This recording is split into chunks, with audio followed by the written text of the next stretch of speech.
Okay, so before we start this video, if you haven't watched Top 6 in Evo, go watch it, okay? Because, spoilers, duh.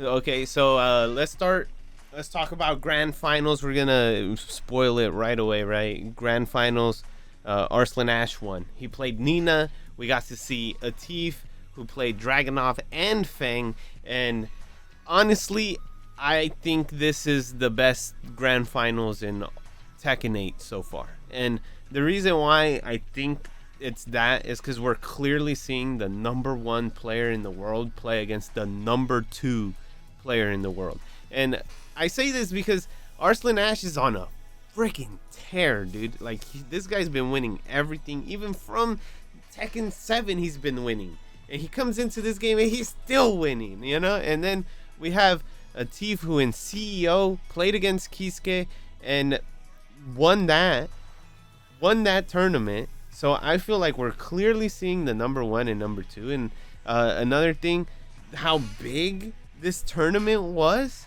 Like, if you made top 6, you're clearly that in the world, in my opinion. Because if you didn't go, well, then you know, I the only reason I didn't win Evo is because I didn't go. Okay. You're that guy, okay? But overall, Atif played great.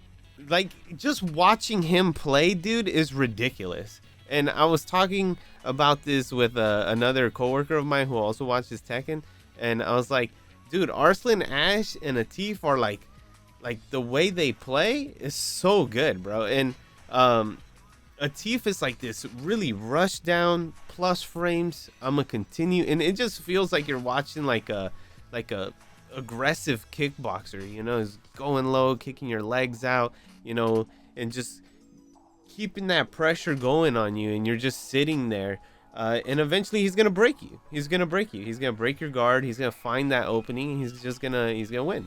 And I feel like Arslan Ash is just like that really good fundamental boxer who has a good left hook, you know, who just finds that one opening. He just pokes you down a little, and then he finds that one opening, lands that left hook, and now you're looking up at the from the canvas, you know. So that's literally like how, and it makes sense.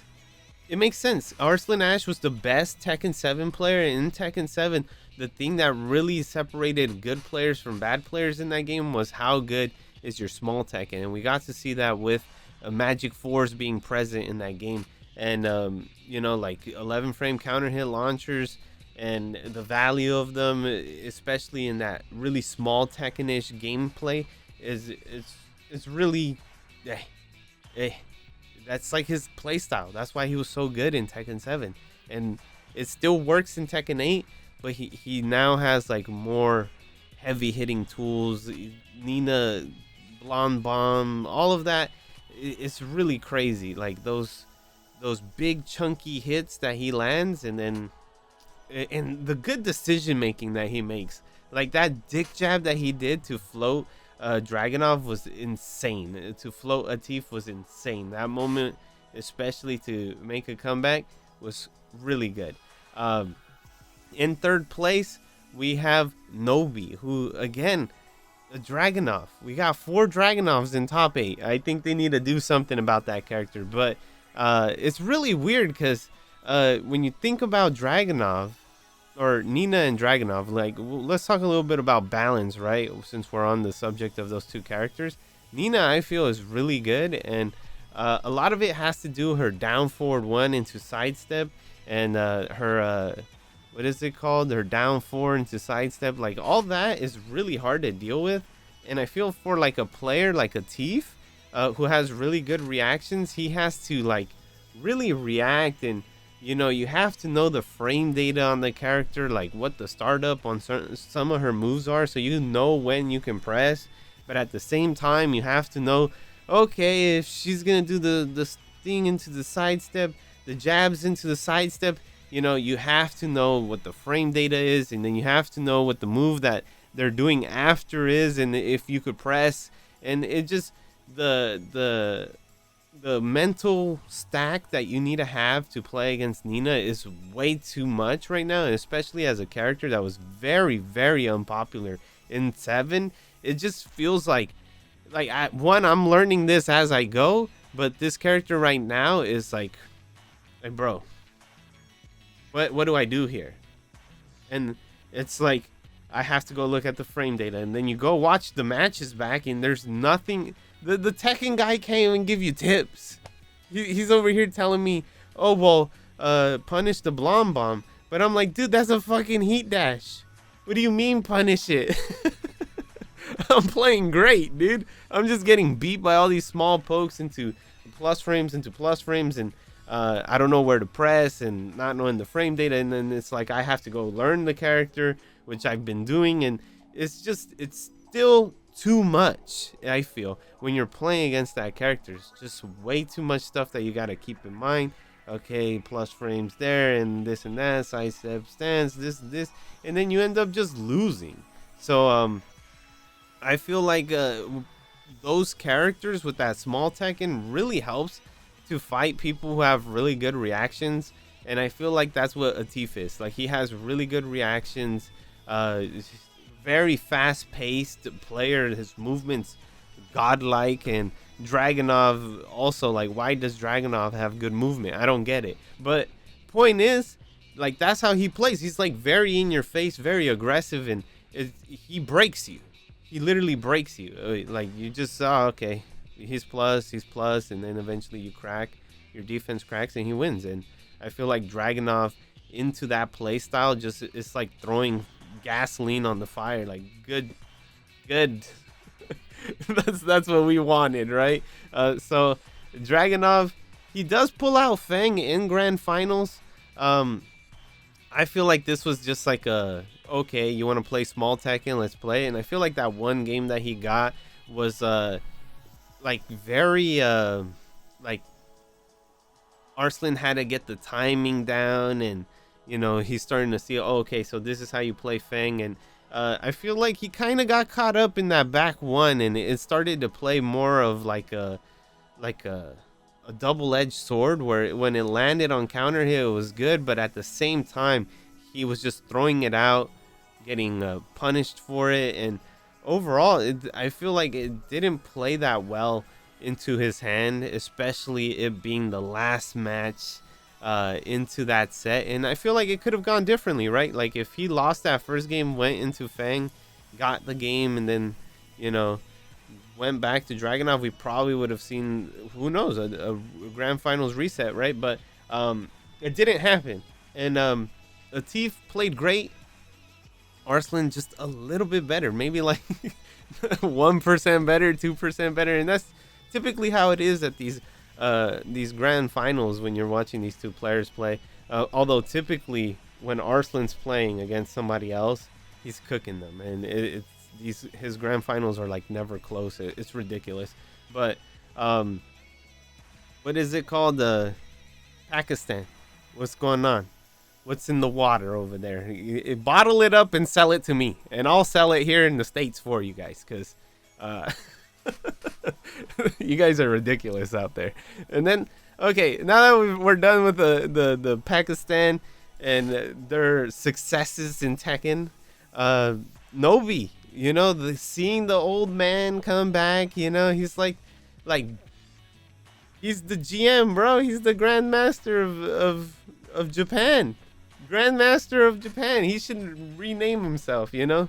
But he also a long-term Dragunov player, playing Dragunov, of course, and I feel like he also has that play style of, you know, Dragunov being very oppressive, and we kind of see that if you go watch his Tekken 7 matches with the character, especially when he wasn't nerfed in Tekken 7 and stuff like that. He was like a very aggressive wall running 2 and player, and I feel like he's that again. He gets to play with his main character, and Dragunov is good, and he gets to be that, play his aggressive play style that he's used to. But I just feel like when we saw that Atif versus Nobi, Atif ran through him. I think it was like like 6 rounds straight. I have no clue. I don't really remember, but Atif dismantled him, and it's like how much more, like what's the difference in, you get what I'm saying? Like, what's the percentage points that of better is Atif from Nobi? And it's really interesting because, again, I just when I look at the players, it's like this is clearly number 1 and number 2. These are the guys to beat. Next, yeah, Nobi, great performance. I wasn't expecting him to make top 8, so him making top 8 really, I feel, solidifies him as a legend, especially for this game. Ulsan, Dragunov, Reina. It's really, I think he lost to Nobi both times. I could be wrong about that, but Ulsan, it looks like he couldn't beat Nobi. He was playing Dragunov, which I think is a good pick for him, especially how he plays, who he played in Tekken 7, right? He played Kazumi, and I feel like Kazumi with the wall running moves and then having the 11 frame magic 4, and just having that play style. I feel like Dragunov kind of plays that well for him as well, since he doesn't have Kazumi in this game. And overall, I think it's a good pick for him. Sadly, the character is overplayed or overtuned right now, and everybody's playing him in tournament. Reina, he did play Reina against Nobi in the second time where they played in the losers bracket, and ended up losing to him, sadly, right? I wanted him to win this tournament. I feel like he's one of those players where in Tekken 7, when he started to make a name for himself, he then had to take his mandatory military service, and then he came back and was winning or doing really well in tournaments. And I say this because when Arslan was at his peak, when he became the first unified Evo champion, when he went to TWT that year, he lost to Ulsan's Bob and Kazumi. Okay, Bob and Kazumi in pools, and was one of the reasons why he didn't even make it past pools in that Tekken 7 tournament, which overall I was excited for him. Then 2 years mandatory, I think, military service. He disappeared like the Avatar, comes back, and then he's guns blazing. He's playing really good. I feel like he could play Reina, but I don't know. Like, I feel like he's still in this soul-searching kind of mood, kinda. But I feel like Dragunov is a good pick for him. Next, Kisuke. I think he lost to Atif and then lost to Ulsan. But then Kazuya, he's a Kazuya player, Kazuya main. Kazuya did get buffed. I talked about him in the CEO tournament, if you want to watch that. But I feel like a lot of value coming from that. While standing 1-2, the character's damage, I honestly don't know how he's doing it. He's also playing really well as well. The execution from the character, he has really good execution to make those combos work at high levels. So overall, it's really good play from him. I feel like if he had more time to warm up, he would have played better against Atif, especially how he played well in the CEO grand finals against Atif. But unfortunately, I think it's a 1-2 set that he had to play. Didn't have enough time to really adapt and get better. But oh well, that's just how tournament formats are. And he got steamrolled essentially by Atif. And Dragunov, he's got to learn. I don't know, find more ways to beat it, get better reactions. I honestly don't know what you could do against that character. Like, that character's good, dude. Oh well. Now Rafe and CBM, both Jin players here. Rafe made top 6. I didn't really get to see his matches, or at least I don't really remember them. Um, which that sucks to say, right? But overall, he played great. He played great. Won against really good players. Jin, also a really good character in my opinion. I think he's top 5. Uh, and that's pretty much it. I that I could say on, like, I hope he continues to get better, but Jin is overall just, I feel like he's a really good character. Can compete with Dragunov, can compete with Nina if they get too predictable with those while running moves. He could parry them, launch them for it. So I think it's a good pick. Just dropped a few games. CBM lost to Ulsan, and did he lose? He lost to Ulsan, and I don't remember who else. But losing to Ulsan was the one that he got out the tournament. I feel like that's one of his players that he needs to beat. I think they're part of the same team right now. I don't remember what the team is called, KDF or something like that. And they're training partners. Maybe he needs to pick up a secondary that he could just like make a. You get what I'm saying? Like a little confusing move. Like, oh well, you haven't tried that on my Nina. Try that on my Dragunov. You know, I don't know, but CBM still plays top 8, and then we get our last Dragunov, JDCR, lost to Nobi, and I was hoping JDCR would do well, but I feel like he still did great. We got to see 4 Dragunovs in top 8, which I think is a good thing for the next, hopefully, big patch that's coming out in terms of balance, and because I feel like that character is a little overtuned. And so now that we're done talking about all the players, now let's get into balance, right? And I think Dragunov needs some nerfs. I'm gonna just say it right now. I don't think what I'm saying is a little bit out of the ordinary, but I feel like, what do we nerf at this point? What do we nerf at this point? And I feel like that if I had to give him 2 big nerfs, and I feel would make the character easier to play against in terms of like he's less annoying, it would be sidestep the down 2, allow me to sidestep it, even if it's not even his weaker side, his strong side or whatever, right? Just give me an option to beat the down 2 sidestep. And although, you know, like, you can argue that move is fair, it's -1, you know, but I just feel like the homing, either say it's full homing, or, you know, like, you get what I'm saying? Like, let me step it to one side.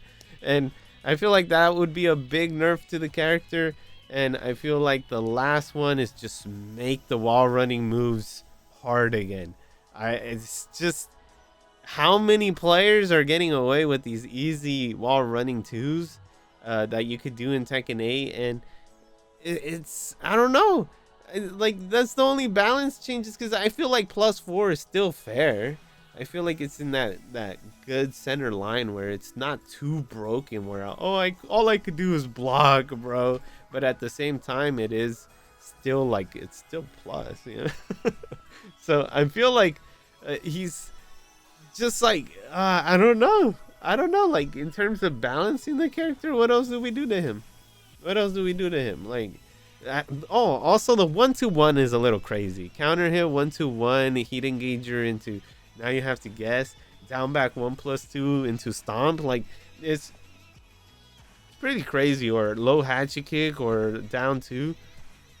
I feel like that character, also his movement's pretty ridiculous in this game. But if I had to give him 2 nerfs, and I think would normalize him, would be those 2 nerfs. I still think the character would be really good, but it would just give more opportunities for the opponent to really be able to play the game, and not just be like, oh, I can't do anything, or like, oh, down to, oh, yeah. Also, the or maybe the quarter circle forward 4, right? I think that's the move. I could be wrong. The new crescent kick that he got, that's mid. Why does it hit grounded? That is ridiculous. Um, I think that moves a little too much as well. So you can sidestep it, but overall, I still think the move's really freaking good. And the next character, I feel like Nina, the down forward 1. But at the same time, I feel like that character still, like, I feel like a lot of people just don't really know the character, especially when she gets into those down forward 1-2s, down forward 1, and then into the side steps and the stance cancels and stuff, and the frame data and stuff. And I also think it's also the pilot as well in Arslan Ash who's playing the character, and that character is really good. The combos, wall carry is crazy. But I still don't want to say nerf her because I personally don't know the matchup well enough to really say like yeah, nerf this, right? So but I feel like the annoying part of her is when she's in heat and she's doing the down forward 1s into sidestep and all that. It gets really frustrating to deal with, and you're just seeing yourself lose a lot of chip while standing 1 into 1+2 chip, and you're just like, what do I do? And Jin is another character I feel like he is top 5, but honestly, I would have to look at my tier list again, what I think about certain characters, because I do have Nina up there in top 3, but maybe it is because I don't really know the character. But Jin is a character that I still struggle against, and I feel like he's pretty good. The down 2, I can't react to it. I don't think that really needs a nerf because you can, while standing, punish it, although it is pretty strong, dude. Make it 15 at least.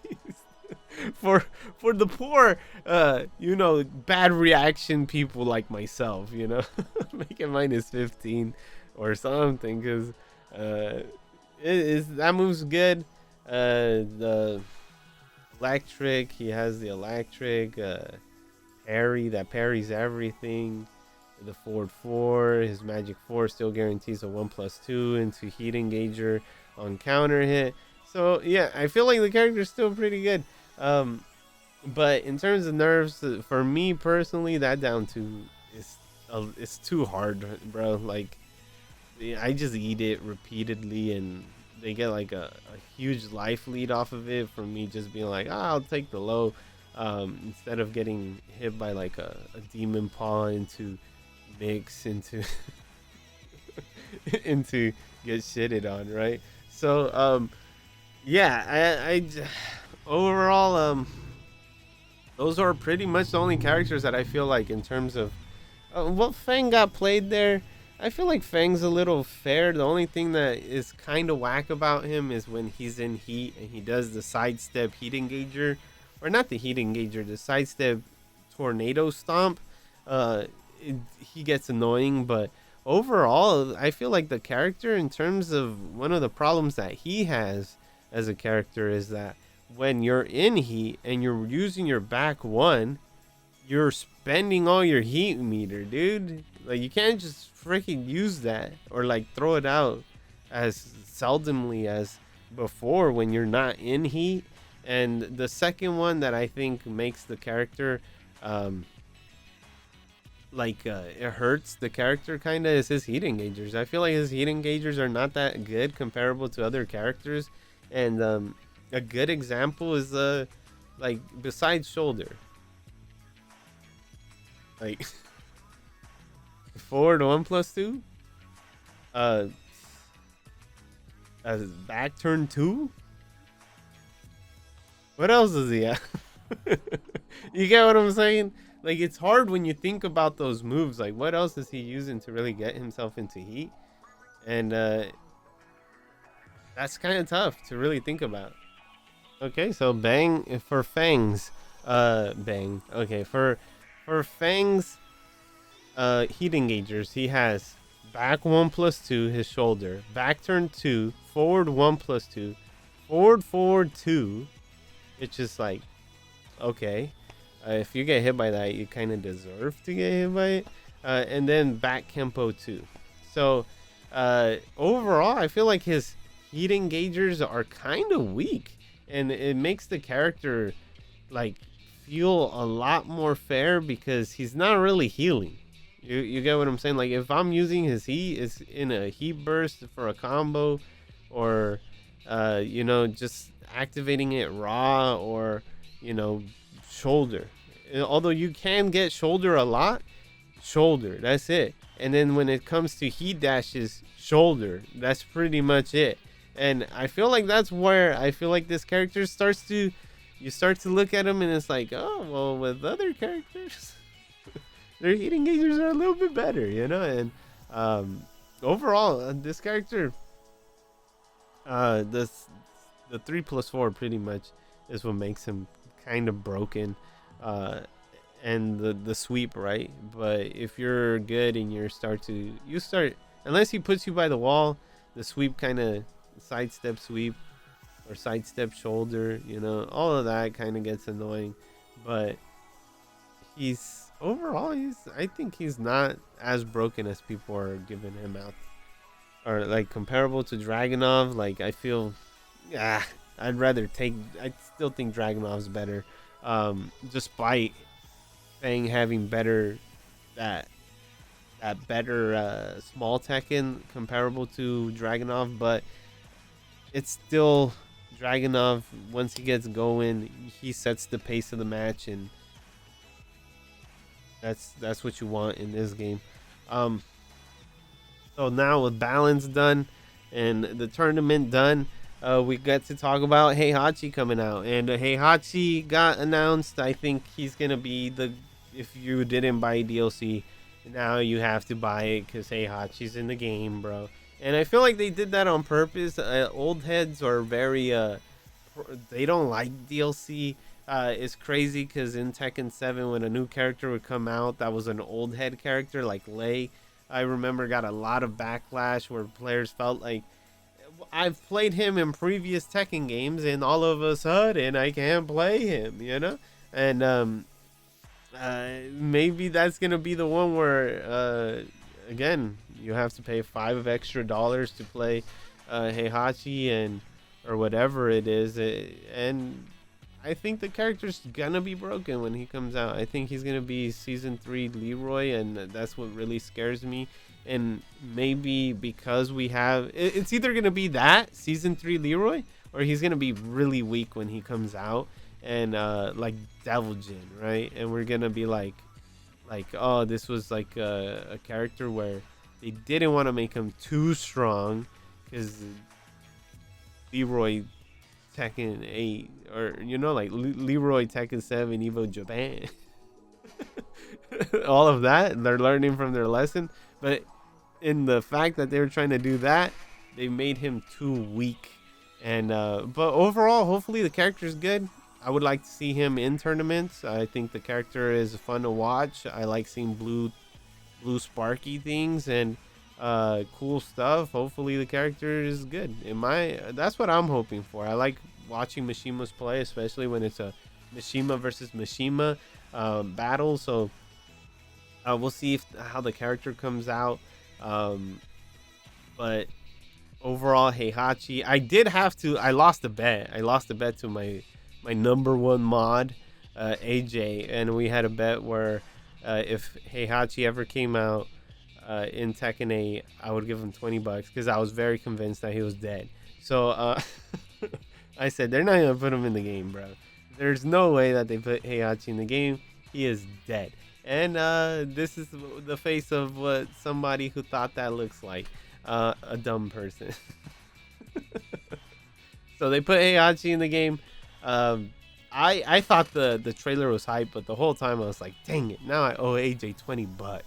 Fuck, you know? But that's cool. I want to see him. Hopefully we could get him sooner than later. Next thing, the Tekken World Tour Finals got announced. Where it's gonna be in Japan, so that's cool. If you're gonna go that December 7, I think that's when it lands. It's pretty interesting um, event, 3-day event. Hey, I'm gonna watch it.